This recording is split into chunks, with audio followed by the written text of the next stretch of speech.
Hello dear students, welcome to the lecture.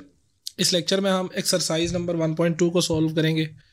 देखें, ये सारी की सारी एक्सरसाइज हमारे की कॉन्सेप्ट के ऊपर बिल्ड है, जिसको हम ट्रांसपोज कहते हैं। तो ट्रांसपोज का कॉन्सेप्ट इसमें यूज़ होगा और हम उसी ट्रांसपोज के कॉन्सेप्ट को पहले सीखेंगे, फिर हम इस एक्सरसाइज को सॉल्व करेंगे।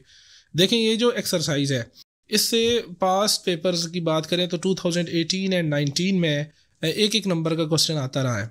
मतलब ये है कि या तो ट्रांसपोज, डायरेक्ट ट्रांसपोज के ऊपर क्वेश्चन आ जाता है कि what is the transpose of this matrix, या फिर जो इसकी एप्लीकेशन है ट्रांसपोज की, जो आपकी बुक तक के लेवल के लिए इसके सिमेट्रिक और सिक्यू सिमेट्रिक को डिसाइड करना पड़े अगर हमें, और उसको डिफरेंशिएट करना पड़े कि कौन सा मैट्रिक्स सिमेट्रिक है और कौन सा मैट्रिक्स सिक्यू सिमेट्रिक है। तो उसके लिए हमें जो कॉन्सेप्ट यूज़ करना पड़ता है वो ट्रांसपोज ऑफ अ मैट्रिक्स का ही कॉन्सेप्ट यूज़ करना पड़ता है। तो इन क्वेश्चंस को भी एट द एंड जाकर देखेंगे हम, इनका सोल्यूशन भी हम करेंगे।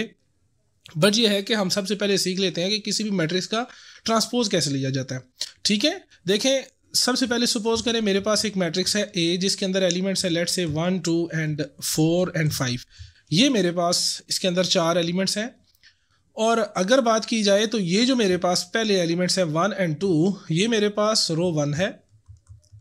सिमिलरली ये मेरे पास रो 2 है। इस मैट्रिक्स के अंदर मेरे पास 2 रोज हैं, और जो वर्टिकल लाइन ऑफ एलिमेंट्स है मेरे पास, ये मेरे पास जो पहली वर्टिकल लाइन ऑफ एलिमेंट है वो कॉलम 1 है, और जो दूसरी वर्टिकल लाइन ऑफ एलिमेंट है वो मेरे पास कॉलम 2 है।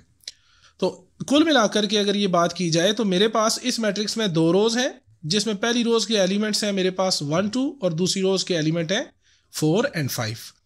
ये मेरे पास रो 1 हो गई, ये मेरे पास रो 2 हो गई, ये मेरे पास लेट्स से कॉलम 1, और ये मेरे पास क्या है जी, कॉलम 2। अब जिस वक्त हम इसके ट्रांसपोज लेंगे तो ट्रांसपोज में क्या करेंगे, जो भी मैट्रिक्स का नाम है उसके ऊपर हम स्मॉल टी भी लिख देते हैं, या कभी कभार हम इसके ऊपर कैपिटल टी भी लिख देते हैं। तो इसमें परेशान नहीं होना आपने, अगर स्मॉल टी लिखा हुआ है तो स्मॉल टी होगा, और अगर कैपिटल टी लिखा हुआ है तो कोई इशू नहीं है उसमें भी। तो हम करेंगे क्या, ट्रांसपोज कैसे लेंगे इस मैट्रिक्स का। तो देखिए, हमारे पास 2 मेथड्स हैं। हम पहला मेथड ये कर सकते हैं कि जितनी भी रोज हैं हम उनको कॉलम्स में लिख दें। मतलब ये है कि जो रो 1 है उसे आप नए मैट्रिक्स की, जैसे ए टी से डिनोट किया गया है, रो 1 को आप कॉलम 1 बना दें। रो 2, अगर उसमें दूसरी रो भी है, रो 2 है तो उसे कॉलम 2 बना दें। सिमिलरली अगर उसमें रो 3 है तो उसे आप कॉलम 3 बना दें। इसी तरीके से उसमें जितनी भी रोज हैं उनको आप 1 बाई 1 करके कॉलम्स बनाते जाएं, तो आपको जो एट द एंड जाकर सारी रोज को आप कंप्लीट कर चुकेंगे तो आपके पास ट्रांसपोज ऑफ दैट मैट्रिक्स निकल कर आ जाएगा मैट्रिक्स। या आप एक और काम कर सकते हैं, देखो आर, दूसरा काम ये कर सकते हैं कि आप कॉलम्स को क्या बना दें, रोज बना दें, कॉलम्स को रोज बना दें। कैसे कि जो कॉलम 1 है आप उसको रो 1 बना दें। अक्सर स्टूडेंट परेशान हो जाते हैं ना कि चलें ठीक है, रोज को हम कॉलम बना रहे हैं बट किस तरह लिखें। तो उसके लिए आसान सा तरीका यही कि आप याद रखें, कॉलम 1 को रो 1 बना दें, कॉलम 2 को आप रो 2 बना दें, कॉलम 3 को आप रो 3 बना दें। ये काम कर सकते हैं आप। सिमिलरली ये प्रोसेस आगे जारी रहेगा। तो दोनों में से एक काम कर सकते हैं, या तो रोज को कॉलम बना दें या कॉलम को रोज बना दें। इस तरीके से हमारे पास उस मैट्रिक्स का ट्रांसपोज निकल आएगा। तो अगर मुझे इस मैट्रिक्स का ट्रांसपोज लिखना है तो मैं क्या कर सकता हूँ, देखिए जरा, अभी मैं ये कर सकता हूँ ना, लेट्स से कि मैं ये कर सकता हूँ कि सपोज करें जो इसकी चलें यहाँ पर जो स्पेस बनी हुई है मैं यहीं के ऊपर लिखता हूँ, ए ट्रांसपोज है। तो मैंने कहा है जी चले मैं रोज को कॉलम बनाता हूँ। तो फर्स्ट रो इसमें कौन सी है, ये वाली 1, 2, उसको पहला कॉलम बना दे। जो सेकंड रो है वो क्या है, 4, 5, उसे हम दूसरा कॉलम बना दें। तो ये आपके पास क्या निकल कर आ गया, इस मैट्रिक्स का ट्रांसपोज निकल कर आ गया। तो हम किसी भी मैट्रिक्स का ट्रांसपोज ऐसे लेते हैं। अब यहाँ पर आपके पास जो क्वेश्चन है, उस क्वेश्चन नंबर 1 को अगर देख लें, पेपर के क्वेश्चन को, दूसरे क्वेश्चन को तो एट द एंड जाकर देखते हैं। सपोज करें ये मैट्रिक्स दिया हुआ है, इसमें एलिमेंट्स हैं 1, 2 और 3 एंड 4, और उसने डायरेक्ट सवाल किया है कि इसका ट्रांसपोज क्या है।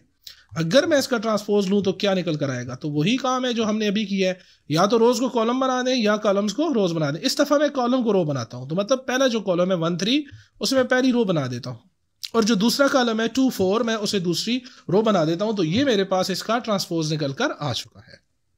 ठीक है जी। तो चलिए अब इससे रिलेटेड जो एक्सरसाइज में क्वेश्चन है वो सारे के सारे बारी बारी हम करते हैं।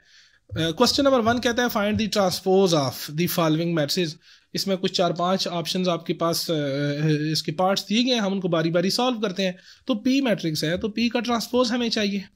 तो पी का ट्रांसपोज चाहिए तो हम क्या करेंगे, रोज को कॉलम में लिखते हैं, रोज को कॉलम बनाते हैं। तो पहली रो है 1 2, इसे पहला कॉलम बना देंगे 1 2। दूसरी रो है मेरे पास 3 1, इसे मैं दूसरा कॉलम बना देता हूं 3 1। ये मेरे पास क्या निकल कर आ गया, आंसर निकल कर आ गया, that is the answer. Similarly अगर मुझे क्यू का ट्रांसपोज लेना है तो मैं क्या करता हूं, फर्स्ट रो जो एल एम है मैं उसे क्या बना देता हूं, पहला कॉलम तो एल एम। दूसरी रो है मेरे पास एन पी, इसे मैं दूसरा कॉलम बना देता हूं तो ये मेरे पास बन जाएगा एन। ये आ गया आपके पास क्यू का ट्रांसपोज। सिमिलरली अब मेरे पास आर है, आर मैट्रिक्स है और मैं उसका ट्रांसपोज लेना चाहता हूं। तो अब गौर करें, इसमें एक की रो है 6, तो उसे कॉलम में लिखें या कैसे भी लिखें, उसमें एक की रो है और एक ही कॉलम है, तो इसका आंसर आपके पास यही निकल कर आ जाएगा। नेक्स्ट है मेरे पास एस मैट्रिक्स एक दिया हुआ है और ये भी 2 by 2 का मैट्रिक्स है, मतलब 2 रोज हैं और 2 कॉलम्स हैं। इसका ट्रांसपोज लेना है तो वही काम करेंगे, जो पहली रो है 5 1, हम उसे पहला कॉलम बनाकर लिख देंगे तो 5 and 1। जो दूसरी रो है उसमें मेरे पास एलिमेंट है -2 and 1, इसे मैं दूसरा कॉलम बनाकर लिख दूंगा -2 and 1 और ये मेरे पास क्या निकल कर आ गया इसका आंसर। चले अब यहां पर एक टी मैट्रिक्स है और लेट से इसको मैं स्मॉल टी से ऊपर लिख देता हूं ट्रांसपोज, ताकि आप कंफ्यूज ना रहे।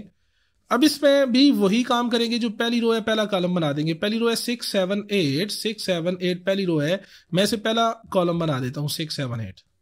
जो दूसरी रो है उसमें एलिमेंट्स है 13 1 and 3, तो मैं इसे दूसरा कॉलम बना देता हूं। जो तीसरी रो है 2 4 and 5, उसको मैं तीसरा कॉलम बना देता हूं 2 4 and 5। This will be the answer of this question. तो ये देखें इंतहाई सिंपल सा कॉन्सेप्ट था ट्रांसपोज का, जो हमने लगभग 7 से 8 मिनट के अंदर सीख लिया है और इसी ही के बेस के ऊपर ये हमारी एक्सरसाइज अच्छे से सॉल्व हो जाएगी। और कल को अगर एमसीक्यूज पे क्वेश्चन निकल कर आ भी जाता है या इसमें शॉर्ट क्वेश्चन भी बन सकते हैं, वो आगे देखेंगे जाकर, तो हम इसको इजीली सॉल्व कर सकते हैं।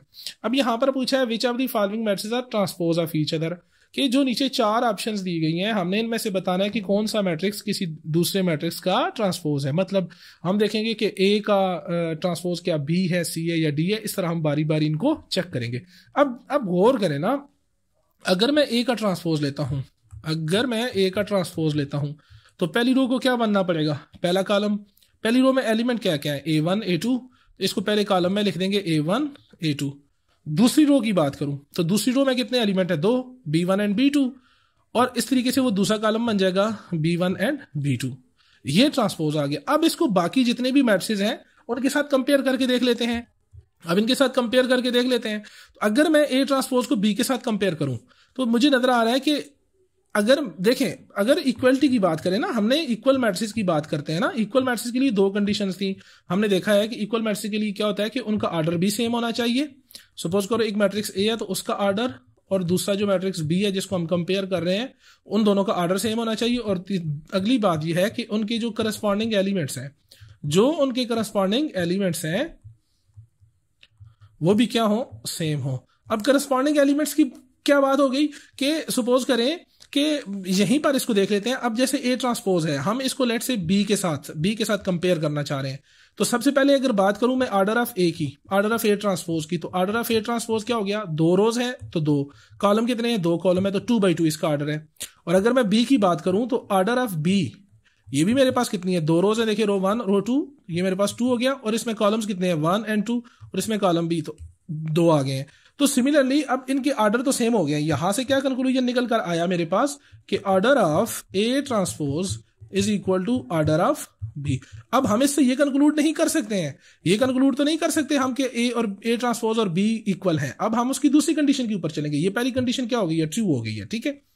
दूसरी कंडीशन ये कहती है कि उनके करस्पॉन्डिंग एलिमेंट्स बराबर हों। करस्पॉन्डिंग एलिमेंट्स कैसे देखते हैं, वो देखो ये क्या है मेरे पास, ये A1 की अगर मैं बात करूं तो A1 की जो पोजीशन है वो पोजीशन कौन सी है, ये पहली रो में बैठा है और पहले कॉलम में बैठा है। तो A1 की जो पोजीशन है वो मेरे पास A1 1 है, ठीक है, पहली रो में पहला एलिमेंट।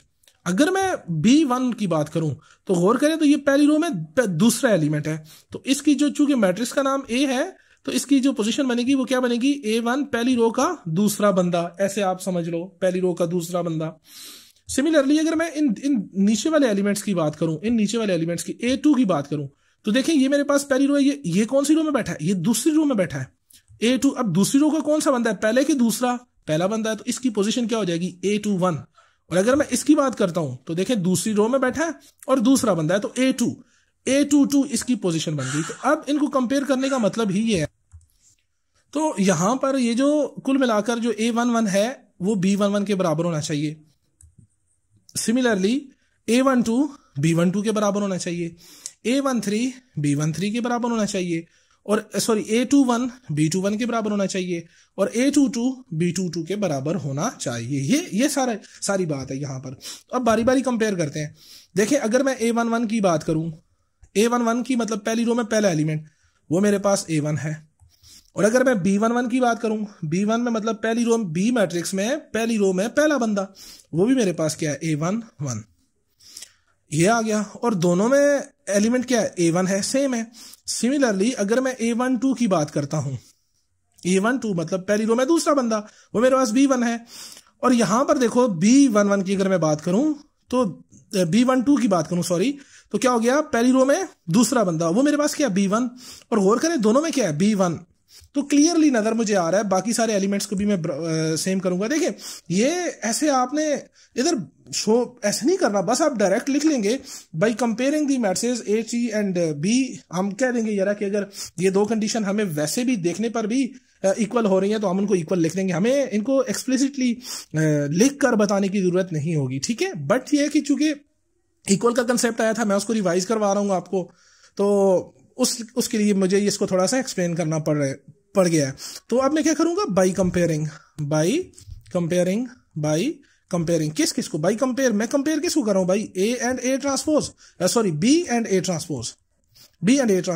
तो क्लियरली नजर आ रहा है इसमें A11 यहां पर A1, ये B1, ये क्या B1, ये A2, ये A2, ये B2, ये B2। So all elements are equal and their orders are also same. तो मैं ये कहूंगा कि A ट्रांसपोज किसके बराबर हो गया, B। तो कहने की बात ये कि अगर मैं A का ट्रांसपोज लूं तो मेरे पास क्या निकल कर आ जाएगा B, और अगर मैं B का ट्रांसपोज लूं तो मेरे पास क्या निकल कर आ जाएगा A।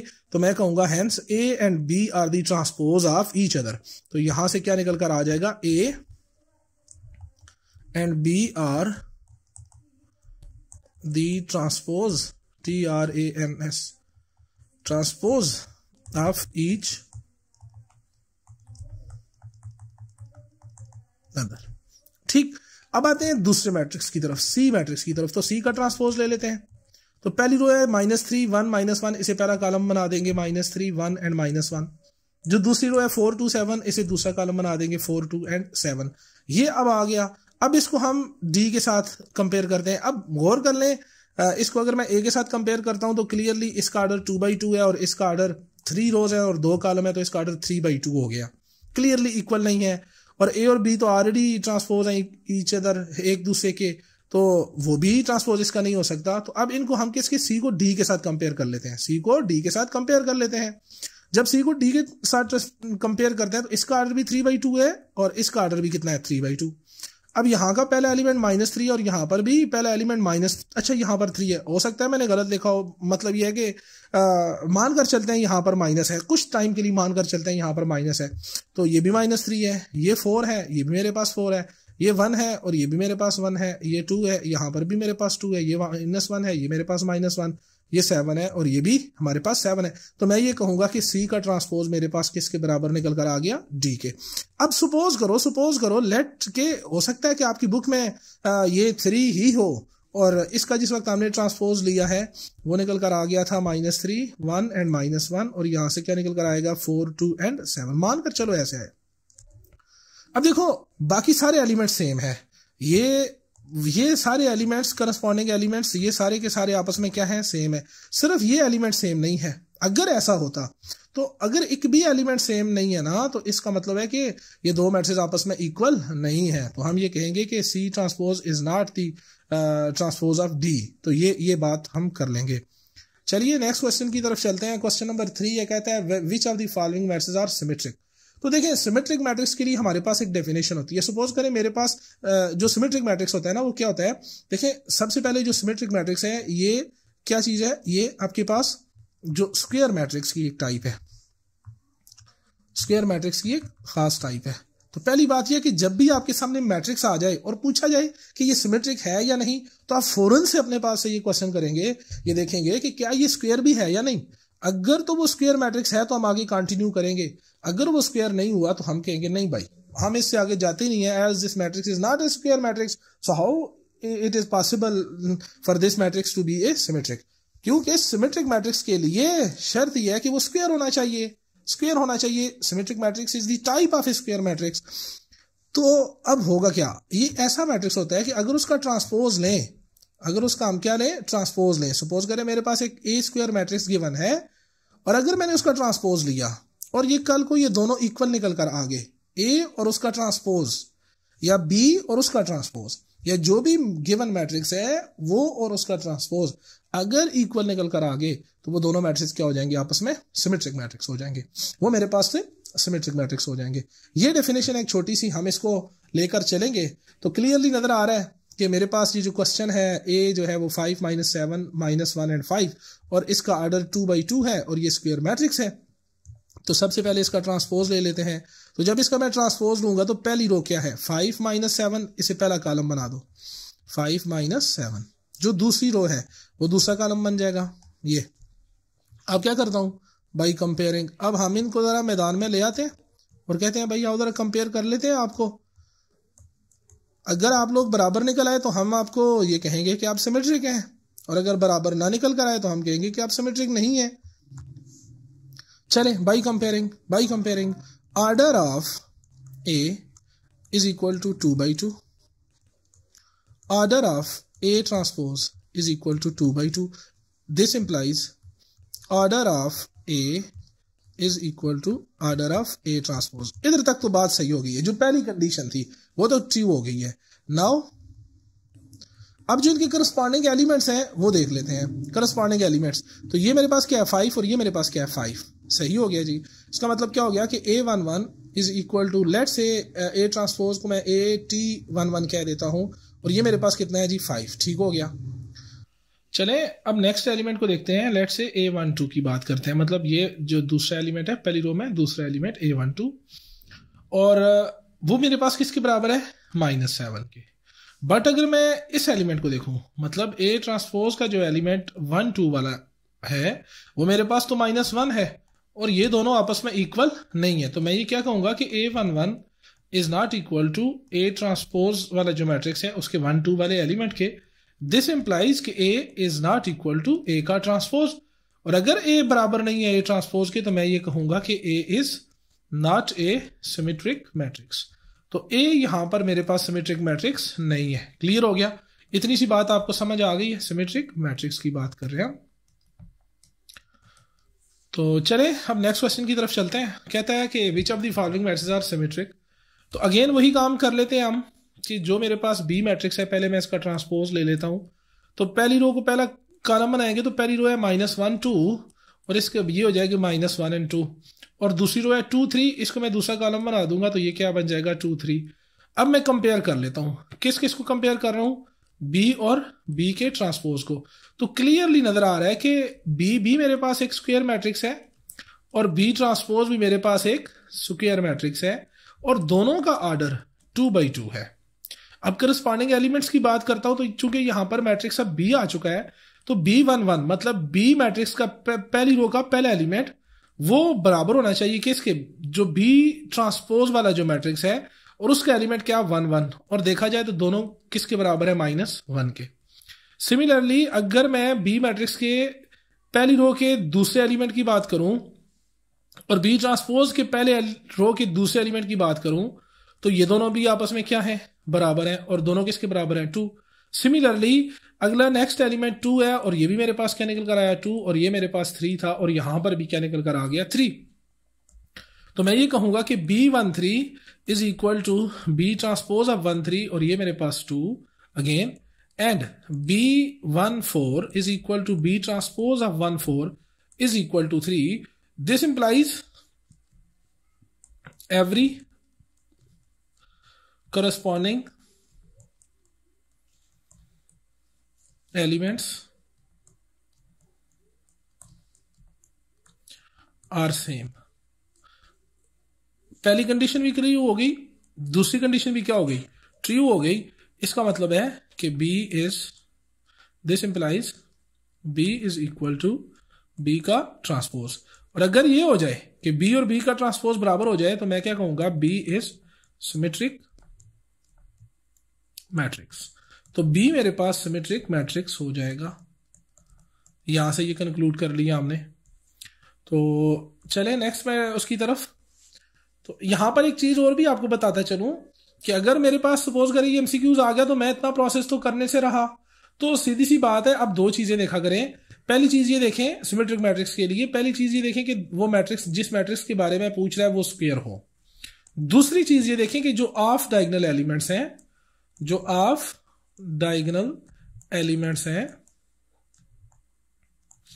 वो क्या हो, सेम हो, बस वो सेम हो तो मैट्रिक्स हमारे पास सिमेट्रिक होगा। जैसे बी को देखें तो बी स्क्वायर मैट्रिक्स है, 2x2 का ऑर्डर है, इसका स्क्वायर मैट्रिक्स है। ऑफ डायगोनल एलिमेंट्स ये वाले एलिमेंट्स, ये दोनों एलिमेंट्स क्या है, 2 है ना, सेम है ना, सेम है। तो ये मेरे पास कौन सा मैट्रिक्स हो गया, सिमेट्रिक मैट्रिक्स हो गया। अब अगर पिछली स्लाइड पर जाएं, यहां पर आप गौर करें, ये मेरे पास 2x2 ही मैट्रिक्स था, लेकिन इसके ऑफ डायगोनल एलिमेंट्स ये था -1 और ये क्या था -7, सेम नहीं थे। तो ये मेरे पास क्या निकल कर आया था, not a symmetric matrix. Similarly अगर मैं इस मैट्रिक्स की बात करूं तो मुझे क्लियरली नजर आ रहा है कि इसमें स्क्वायर मैट्रिक्स तो है ही, 2x2 है, बट इसके जो ऑफ डायगोनल एलिमेंट्स है ये सेम नहीं है। तो मैं ये कहूंगा कि इसका जो रिजल्ट निकल कर आएगा या ये जो मैट्रिक्स है ये सिमेट्रिक नहीं होगा। तो कंफर्म भी कर लेते हैं। ट्रांसपोज लेंगे तो पहली रो को पहला कॉलम बना दिया, दूसरी रो को दूसरा कॉलम बना दिया। अनकंपेयरिंग, अब मैं वो सारी बातें नहीं लिखता चूंकि आपने ये सारा कंसेप्ट सीख लिया है। तो on comparing C and C transpose, C is not equal to C transpose. Why, कि यहां पर ये जो एलिमेंट है 4 है और ये एलिमेंट मेरे पास क्या है 5। तो एक भी ऐसा एलिमेंट हमें मिल जाए कि वो इक्वल नहीं है तो हम ये कहेंगे कि वो एलिमेंट आपस में, वो मैट्रिक्स आपस में इक्वल नहीं है। This implies C is not a symmetric matrix. C हमारे पास सिमेट्रिक मैट्रिक्स नहीं है। चले नेक्स्ट क्वेश्चन की तरफ देखते हैं। नेक्स्ट क्वेश्चन डी है, क्लियरली नजर आ रहा है कि डी इज ऑर्डर इसका जो है वो 2x3 है, तो ये स्क्वायर मैट्रिक्स नहीं है, तो हमें आगे जाने की जरूरत नहीं है। तो इसके सोल्यूशन में हम क्या लिख देंगे ना, अगर मैं इसके सोल्यूशन की बात करूंगा तो as order of D is equal to 2 rows and 3 columns, so 2x3 as order of D is equal to 2x3. This implies D is a rectangular matrix. D हमारे पास एक रेक्टेंगुलर मैट्रिक्स है। और हमने क्या पढ़ा था कि जो सिमेट्रिक मैट्रिक्स होता है वो टाइप होता है किसकी, स्क्वायर मैट्रिक्स की। वो तो स्क्वायर मैट्रिक्स की टाइप होता है ना। तो ये तो मेरे पास क्या निकल कर आ गया, rectangular. This implies D is not symmetric matrix. यहां से हमने कंक्लूड कर लिया। अब वो सारी बातें लिखने की जरूरत नहीं है, अगर आप वैसे करना चाहें लिख सकते हैं, बट देखें यहां पर विद इन 3 to 4 लाइंस हमने इसका आंसर निकाल लिया है। चले अब क्वेश्चन नंबर 4 में हमें एक नया कंसेप्ट की बात कर रहा है। वो मुझे कह रहा है जी आप ये बता दें कि ये मैट्रिक्स मेरे पास स्क्यू सिमेट्रिक है, इनमें से कौन सा और कौन सा स्क्यू सिमेट्रिक नहीं है। तो स्क्यू सिमेट्रिक मैट्रिक्स भी, पहली बात तो ये है कि ये भी आपके पास, आपको पता होना चाहिए कि ये भी आपके पास स्क्वायर मैट्रिक्स की टाइप है। Skew symmetric matrix is also the type of square matrix. लेकिन यहां पर शर्त यह है कि ए बराबर होना चाहिए ए ट्रांसपोज के माइनस ऑफ ए ट्रांसपोज के, या आप यहां से इस माइनस को इसके साथ लगा दें तो -a is equal to A transpose. अगर ये कंडीशन ट्रू हो जाए तो आप ये कह सकते हैं कि ये मैट्रिक्स मेरे पास क्या है, स्क्यू सिमेट्रिक है। तो चलिए इस क्वेश्चन को जरा सॉल्व करके देखते हैं। सोल्यूशन की तरफ अगर जाते हैं हम इसके, तो सबसे पहले तो हमें इसका ट्रांसपोज लेना पड़ेगा। तो चले ए का ट्रांसपोज ले लेते हैं। ए का ट्रांसपोज पहली रो को पहला कॉलम बना दे, तो पहली रो 0 4 थी, इसे पहला कॉलम बना दिया। दूसरी रो -4 0 था, इसे दूसरा कॉलम बना दिया, -4 and 0। अब फिर क्या हमने देखना है कि इसके साथ एलिमेंट ए ट्रांसपोज के साथ क्या करना है, माइनस। तो मतलब माइनस के साथ मल्टीप्लाई कर देंगे -1 के साथ। तो -1 के साथ मल्टीप्लाई करें तो यहां पर भी -1 के साथ मल्टीप्लाई करना पड़ेगा। तो स्केलर मल्टीप्लिकेशन तो हमने देखी हुई है, तो सबके साइन क्या हो जाएंगे, चेंज हो जाएंगे। तो 0 का साइन प्लस रहे या माइनस कोई फर्क नहीं पड़ता। अब जब इसका -4 है साइन, माइनस है साइन, तो जब साइन चेंज करूंगा तो क्या हो जाएगा, प्लस। और इसका साइन प्लस है तो क्या हो जाएगा, माइनस। और ये क्या रहेगा, 0। ठीक है, ए ट्रांसपोज से हम किधर पहुंचे हैं, माइनस ए ट्रांसपोज पर, और अब हम क्या करेंगे, हम इन दोनों को कंपेयर कर लेंगे, ए को माइनस ए ट्रांसपोज के साथ कंपेयर कर लेंगे। अगर कंपेयर करने पर ये इक्वल निकल कर आ गए तो मैं ये कहूंगा कि ये मैट्रिक्स स्क्यू सिमेट्रिक की डेफिनेशन को ओबे कर रहा है, तो ये मैट्रिक्स मेरे पास क्या हो जाएगा, स्क्यू सिमेट्रिक मैट्रिक्स। तो मैं क्या करूंगा, ऑन कंपेयरिंग, वही सारा प्रोसीजर है बस, on comparing A and minus A transpose. देखिए यहां स्टूडेंट कभी कभार ये गलती करने लग जाते हैं कि वो इन्हीं दो मैट्रिक्स को आपस में कंपेयर कर देते हैं, या क्या करते हैं कि इन दो मैट्रिक्स को आपस में कंपेयर कर लेते हैं। ये बड़ी गलती है। हमने किसको करना है, ए और माइनस ए के ट्रांसपोज को कंपेयर करना है। तो क्लियरली जो ऑर्डर ऑफ ए है वो ऑर्डर ऑफ माइनस ए के ट्रांसपोज के इक्वल है, और दोनों का ऑर्डर 2/2 ही है। सही है। अब करस्पॉन्डिंग एलिमेंट्स की बात करता हूं, तो ये वाला एलिमेंट 0 है और ये वाला एलिमेंट मेरे पास 0 है। अगला एलिमेंट की अगर बात करूं तो लेट्स से ये जो मेरे पास जो नेक्स्ट एलिमेंट है ये मेरे पास 4 है और यहां पर भी मेरे पास 4 है।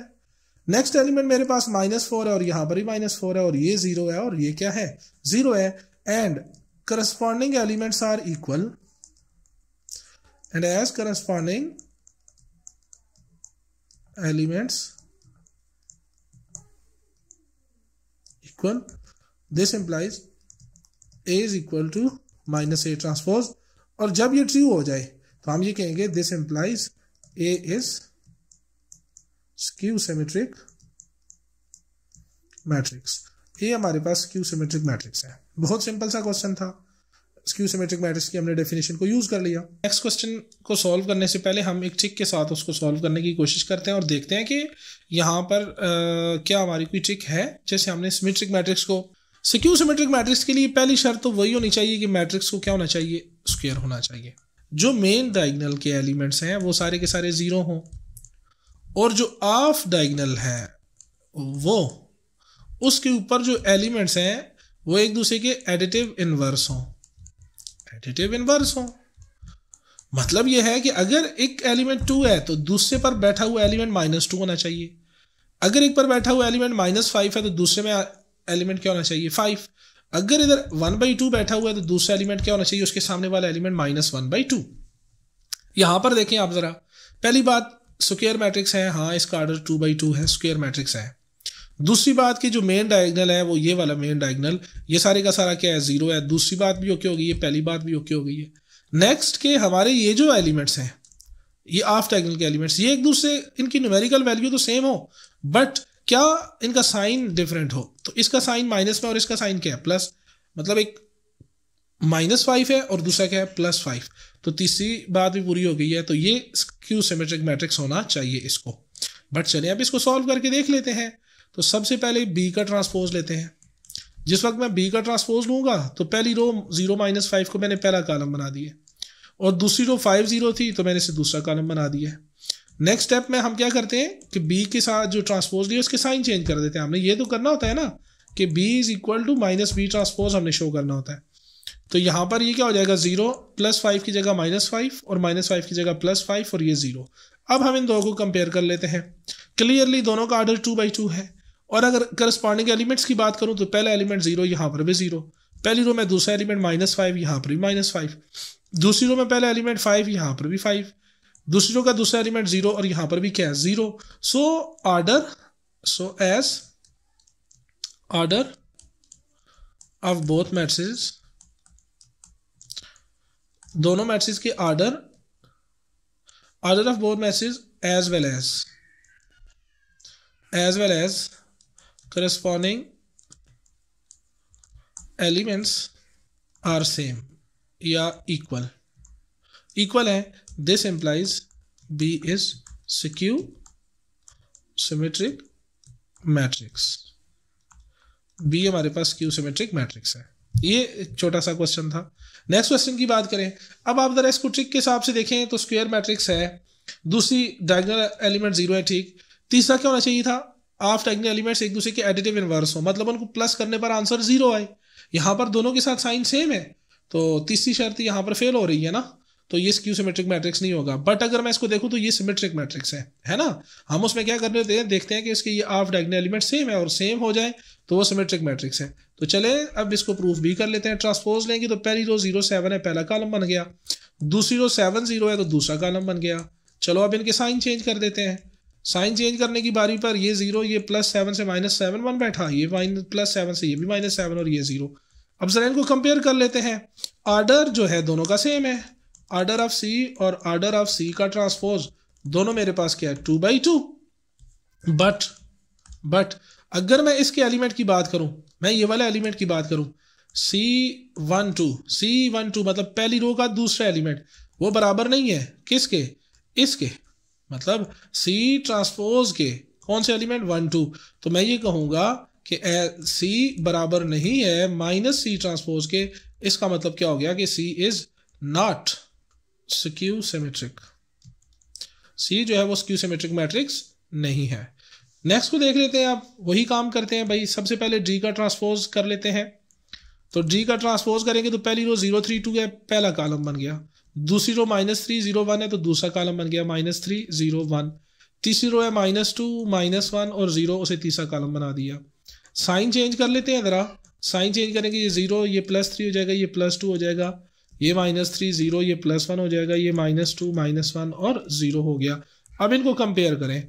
ऑर्डर ऑफ D 3 रोज है ना और 3 कॉलम्स है, 3/3 है। और अगर इसकी बात करें 3 रोज है और 3 ही कॉलम है, तो दोनों का ऑर्डर मतलब ऑर्डर ऑफ D का ट्रांसपोज, ये भी दोनों क्या हो गए, सेम हो गए, सेम हो गए। अब करस्पॉन्डिंग एलिमेंट्स की बात करते हैं। तो 0 0 3 3 2 2 -3 -3 0 0 1 1 -2 -2 -1 -1 0 and 0। So every corresponding element, पहली बात तो क्लियर हो गई। अब दूसरी बात की करते हैं, एवरी एलिमेंट्स या ऑल एलिमेंट्स आर सेम, या जो भी आप लिखना चाहें लिख सकते हैं। ये आप तक है, मुझसे अब अगर आपको अच्छी इंग्लिश आती है और आती होगी तो वो आप एक्सप्रेस कर सकते हैं। सो दिस इंप्लाइज के D और -D ट्रांसपोज आपस में क्या हो गए, इक्वल। और जब ये ऐसा हो जाए तो हम ये कहते हैं कि ये कौन सा मैट्रिक्स हो गया, स्क्यू सिमेट्रिक मैट्रिक्स हो गया। अगर आप इसको ट्रिक से करने की कोशिश करें तो वो भी आपको नजर आ रहा होगा कि पहली बात है स्क्वायर मैट्रिक्स है तो हाँ 3/3 हो गया, पहली बात क्लियर हो गई।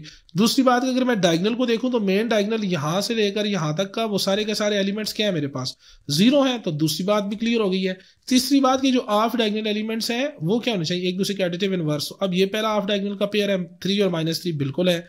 दूसरा ऑफ डायगोनल का पेयर ये देखें, ये 2 है और ये क्या है -2, ये भी क्लियर है। जब ये देखें इन दोनों को तो ये क्या है 1 और -1, ये भी सेम है, एडिटिव इनवर्स है। तो ये भी आपके पास क्या हो जाएगा, जो मैट्रिक्स आ जाएगा वो आपके पास कौन सा मैट्रिक्स हो जाएगा, स्क्यू सिमेट्रिक मैट्रिक्स हो गया। तो चले अब जो हमारी एक्सरसाइज में जो पहले वाला क्वेश्चन था जो 2018 में आया था, उस क्वेश्चन को सॉल्व कर लेते हैं। तो कहता है द मैट्रिक्स इज, इस मैट्रिक्स की बात करता है, ये कौन सा मैट्रिक्स है, डायगोनल मैट्रिक्स है, स्केलर मैट्रिक्स है, आइडेंटिटी मैट्रिक्स है या नल मैट्रिक्स है। तो अगर तो ये होता कि इसके सारे एलिमेंट्स, नल मैट्रिक्स में क्या होता है, every element are 0, every element is 0, every element is 0, हर एलिमेंट 0 होता है। यहां पर ऐसी कोई सिनेरियो नहीं है, तो ये तो नल मैट्रिक्स नहीं है। दूसरे नंबर के ऊपर आ जाता है आइडेंटिटी मैट्रिक्स। तो आइडेंटिटी मैट्रिक्स के लिए जो डायगोनल होता है उसके एलिमेंट्स क्या होते हैं 1, जो डायगोनल होते हैं उसके एलिमेंट्स 1 होते हैं, और जो ऑफ डायगोनल एलिमेंट्स होते हैं वो सारे के सारे क्या होते हैं 0। तो यहाँ पर डायगोनल जो है वो -1 और -2 है, सेम नहीं है, तो ये आइडेंटिटी मैट्रिक्स भी नहीं हो गया। अब आते हैं स्केलर मैट्रिक्स। स्केलर मैट्रिक्स की जो बात करें, पहली बात है वो स्क्वायर होना चाहिए। क्यों, ये सारी टाइप्स ना, आइडेंटिटी, स्केलर और डायगोनल, ये स्क्वायर मैट्रिक्स की टाइप्स हैं। तो पहली बात है जो डायगोनल एलिमेंट्स हैं वो क्या होते हैं, सेम होते हैं। मतलब 1 को हटा करके कुछ भी हो सकता है, 2 है तो दूसरा भी 2 होना चाहिए। अगर यहां पर 4 है तो यहां पर भी 4, 7 है तो 7, -2 है तो -2, -1 है तो -1। और जो ऑफ डायगोनल एलिमेंट्स है वो आपके पास क्या होने चाहिए, 0 होने चाहिए। तो ऑफ डायगोनल एलिमेंट तो मेरे पास 0 है, बट यहां पर गौर किया जाए तो -1 और -2 आपके पास क्या है भाई, -1 और -2 आपके पास सेम नहीं है, तो ये तो स्केलर मैट्रिक्स भी नहीं होगा। अब बचा क्या, डायगोनल मैट्रिक्स। तो डायगोनल मैट्रिक्स के लिए क्या होता है कि वो स्क्वायर मैट्रिक्स तो होता ही होता है। डायगोनल एलिमेंट्स जो है सारे के सारे डायगोनल एलिमेंट्स 0 नहीं होते हैं, मतलब ये कि उस कंप्लीट डायगोनल 0 नहीं होता। लेकिन जो ऑफ डायगोनल एलिमेंट्स होते हैं वो सारे के सारे क्या होते हैं 0। ऑफ डायगोनल जीरो है और ये -1 और ये -2 है, दोनों जीरो नहीं है। हालांकि अगर यहाँ पर लेट से -2 की जगह जीरो भी लिखा होता तो एक भी ऐसा एलिमेंट हमें डायगोनल पर मिल गया जो जीरो ना हुआ, तो वो मेरे पास कौन सा मैट्रिक्स हो जाएगा? डायगोनल। तो ये वाला जो मैट्रिक्स, इसका जो आंसर होगा वो कौन सा आंसर आ जाएगा? डायगोनल। बट अब जो एमसीक्यूज नंबर 2 आया है, कहता है if A is a square matrix. पहली बात क्या कहता है? ए क्या है? स्क्वायर मैट्रिक्स है। Then A is equal to A transpose अगर हो जाए, वो कौन सा मैट्रिक्स होगा? Skew symmetric? नहीं, स्क्यू सिमेट्रिक के लिए ए बराबर होता है -a ट्रांसपोज पे, ये तो नहीं होगा। सिमेट्रिक होना चाहिए, हाँ सिमेट्रिक किस वक्त होगा? जिस वक्त ए और ए ट्रांसपोज आपस में क्या हो जाएंगे? बराबर। तो ये वाली बात के लिए ये वाला आंसर क्या रहेगा? ट्रू रहेगा। डायगोनल के लिए हम ये कह भी सकते हैं डायगोनल मैट्रिक्स हो भी सकता है और डायगोनल मैट्रिक्स नहीं भी हो सकता। बट ये है कि अगर यहाँ पर जीरो है डायगोनल मैट्रिक्स के एलिमेंट, तो 0 0 अगर ट्रांसपोज लेंगे इसका तो यही निकल कर आएगा। तो बेटर यही है कि हम सिमेट्रिक मैट्रिक्स का आंसर लगाएं। आइडेंटिटी तो नहीं है यहाँ पर, ये वाला जो मैट्रिक्स अगर इसको कंसिडर कर लें। तो ये रहा था आपका लेक्चर इस एक्सरसाइज नंबर 1.2 के रिलेटेड। आई होप सो कि आपके कॉन्सेप्ट कुछ क्लियर हुए होंगे। अगर कुछ डाउट रहा है या किसी भी चीज़ की कोई अच्छे से समझ नहीं आई, तो आप जो है ना कमेंट कर सकते हैं, या कोई भी चीज़ है तो इंशाल्लाह अज़ीज़ हम उसको क्लियर करने की कोशिश करेंगे। अल्लाह पाक आपको अपने हिफ्ज़-ओ-मान में रखें, अपनी स्टडी को अच्छे से कंटिन्यू करें, और ताकि आपके एक अच्छे ग्रेड्स आएँ, आपके अच्छे कॉन्सेप्ट बने, और फिर आप अपनी स्टडीज़ में एक्सेल कर जाएँ। Have a good time.